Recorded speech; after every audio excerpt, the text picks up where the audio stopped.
Hey, it is your buddy, Peace and Harmony with you here today. Much love going out to all the beautiful empowered harmonizers. We are zooming in and focusing in on a great viewer question, and I think they're kind of new to the channel, but they're asking, how do I become empowered after I have just gone through this tumultuous and dramatic relationship with someone who is a covert narcissist? How do I get back to square one and begin to, get back on track? So I think that's a great viewer question, because it does beg the question that there is something wrong, or there's something where you found that you want to change. You want to know if there's something that you can change. And that is a really important focus.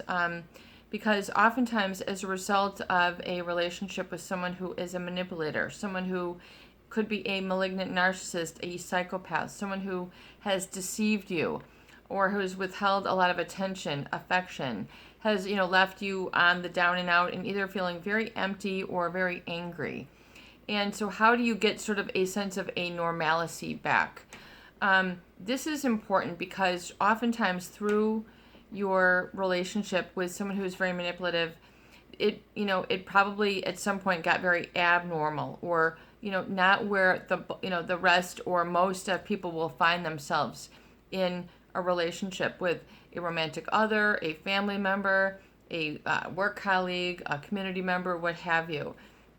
The pain is very real. So oftentimes people are in such a habitual state of pain, meaning it's recurring, recycling day to day. It does not change. It's kind of keeping that same image in your mind, just sort of guiding you through your foundation of your I am and your identity. What you feel about yourself. I'm a this. I'm a woman. I'm a teacher. I'm this. I'm that. The things that you call yourself. And identify yourself with.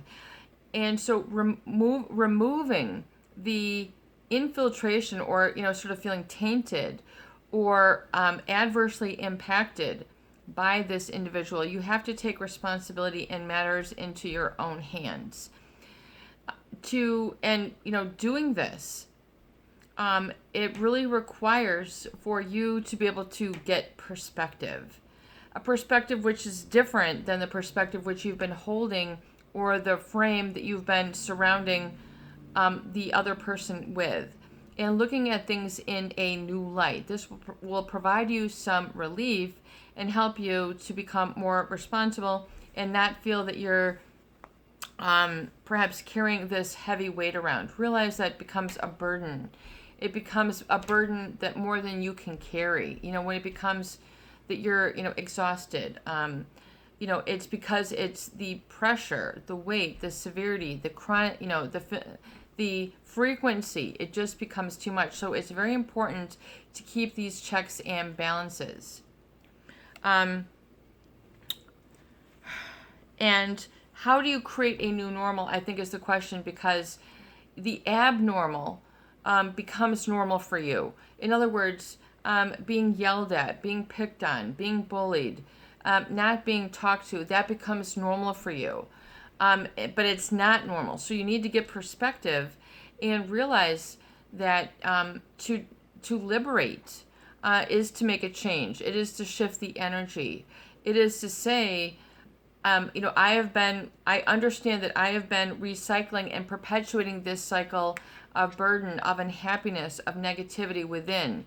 And to come to the arrival of the statement, I have something to do with the role of how unhappy I am.